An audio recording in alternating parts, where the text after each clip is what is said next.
All right, so Talladega 2002, like 100 cars wreck on the 10th lap, 9th, 10th lap or whatever. And I think people vaguely know that Jason Keller won the race. But I think, aside from the wreck, what everybody remembers about that wreck or about that race is you. Yeah, it was. I mean, you were planning to start in park.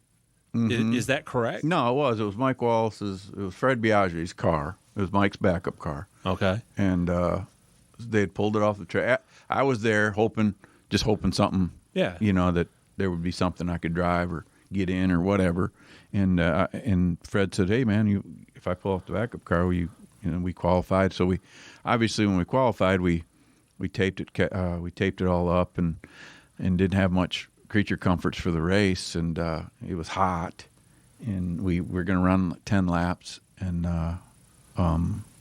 we just went out, and then they had the big wreck on the backstretch, and I was laying back a little bit.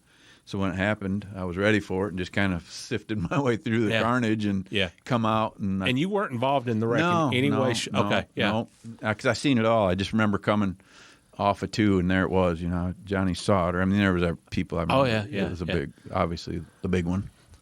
So how soon was the call made to, okay. Kevin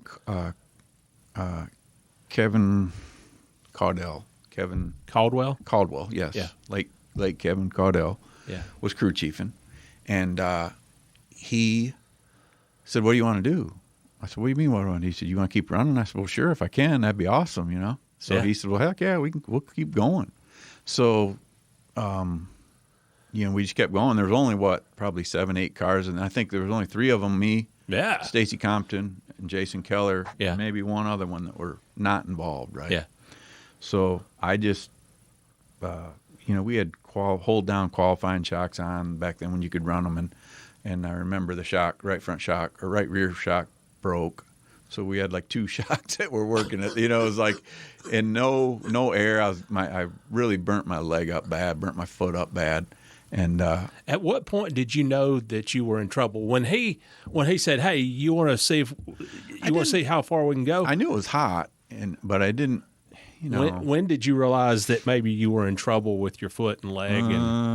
About halfway, it started. I had to put burnt my butt. I had to put my gloves up under my butt to keep. It was hot. There was no air in the car, and there wasn't a whole lot we could do about it either. I mean, it was, under pit stops and whatnot. But back then, I think you were made, race car drivers were tough, and I felt you compartmentalize. There you go. I've been burnt before, right? I got scars all over the place from 180 headers and late models, burning my sides of my legs and my foot and bottoms of my feet were, and the heat never. I don't know why, but I always managed heat well. Like I guess just from football practice back in the day when you had hard-ass coaches that wouldn't let you drink, out of the fountain. Until after practice. Right, that's right. That's right. Yeah. 105-degree days in August, right?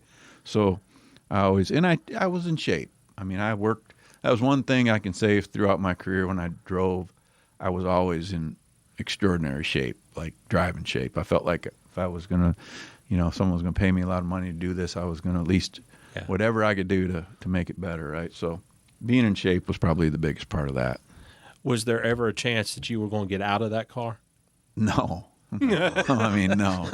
I mean, it wasn't like you don't. And the thing is, you don't realize it until you get out. That's when it's not good at the time. But when you're going and going and going, you somehow override that pain. And but when you get out, then it's like, oh, that was probably not the smartest thing to do, right? It's I was spotting for Harvick, a few years ago, early on when I started for him, and we burned his feet up real bad.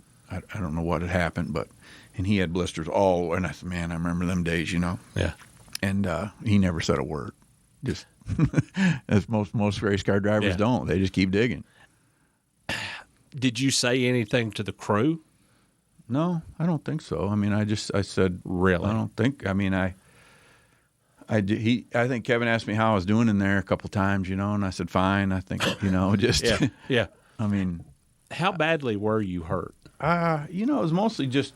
I mean, I still have the scars on my legs, but Do you really? and I remember going to Richmond. I think it was the next weekend. I had the side of my foot where my little toe is, where my foot rests against the firewall, got infected real bad because I didn't go to the doctor. I thought it would get better, and I remember he had to clean it all with a needle.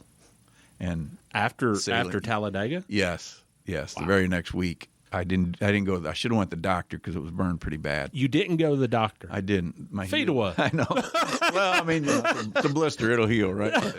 That was another life lesson. When they stick a needle in your blistered foot, your foot's pretty sensitive. That's the most pain I think I ever felt. I was close to passing out. So another life lesson, but it was.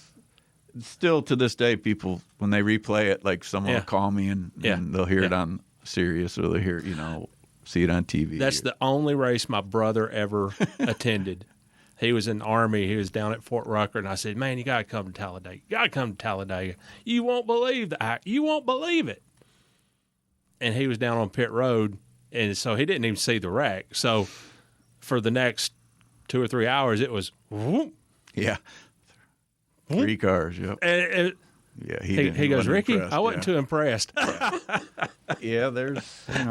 that was it's amazing that, we still have wrecks like that, right? Like you never know with speedway races.